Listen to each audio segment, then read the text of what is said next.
तारक मसूद साहब के ऊपर इल्ज़ाम लगना ये सीधा सीधा उनके कत्ल का फतवा जारी होने के मुतरादिफ है। तो ये जो चिश्ती रसूलुल्लाह पार्टी है, टीएलपी वाले, उन्हें एक अच्छा मौका मिल गया जो बंदियों से अपना पुराना गुस्सा उतारने का, और उन्होंने ट्विटर के ऊपर भी ट्रेंड चलाना शुरू कर दिया और मुख्तलिफ पोस्टें भी लगाई, मुख्तलिफ उलमा ने भी तकरीरें रिकॉर्ड की। अब वो खतरनाक बात भी आप याद रखिएगा कि इनके नजदीक तो तौबा कबूल ही नहीं है जब तक कि बंदे को मार ना दिया जाए। इसलिए मैं तो मुफ्ती तारिक मसूद साहब को ये मशवरा दूंगा, आजकल वो किसी फॉरेन टूर पे हैं, गालिबन कनाडा गए हैं, तो कुछ अरसा वहीं रहे, सीधी सी बात है। उसकी वजह यह है कि जुनैद जमशेद साहब ने कुछ भी नहीं किया था, उनकी जिंदगी इन्होंने अजीरन बना दी थी। एयरपोर्ट के ऊपर भी उन पर अटैक हुआ, वो तो अल्लाह ताला ने उन्हें उठा लिया, अदरवाइज उन्हें भी शहीद कर देना था। बिस्मिल्लाहिर्रहमानिर्रहीम। ये आपने बयान में मुलाहजा फरमाया और देखा कि कितना बड़ा इल्ज़ाम लगा रहे मिर्ज़ा साहब कि ये चिश्ती रसूलुल्लाह वाले कत्ल कर देंगे।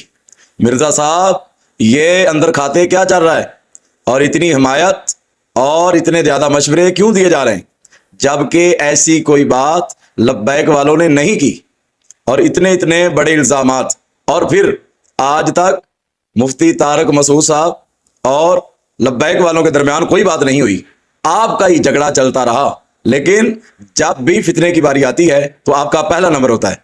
तो आपने साबित कर दिया कि मैं यहां फितना ही फैलाने आया हूं, आपका मकसद ये है।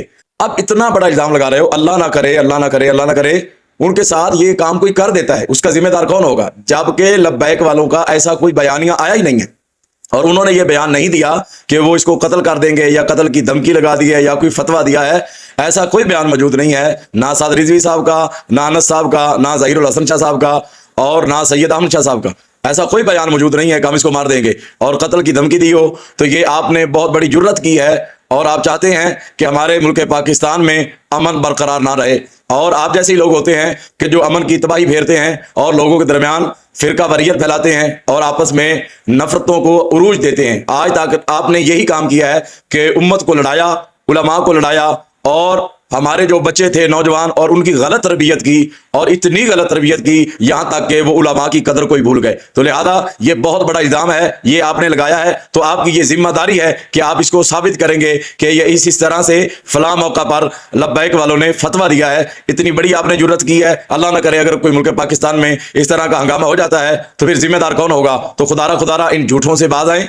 इतने इतने बड़े झूठ आपने पहले भी बोले, और यहां तो आपने हद कर दी और मशवरे दे जाए कि नाम आना मुल्क पाकिस्तान में यहां कोई हंगामा हो जाएगा या आपकी जान को खतरा है। ना ऐसा कोई बयान दिया है किसी ने, और ना ही ऐसा किसी ने ऐलान किया है। लेकिन ये सबसे पहले आपने एक बहुत बड़ा झूठ बोला है। अल्लाह आपको हिदायत नसीब फरमाए और खालिक कायनात आपको दीन मदीन की सही समझ बूझ अता फरमाए और सही खिदमत करने की तौफीक अता फरमाए।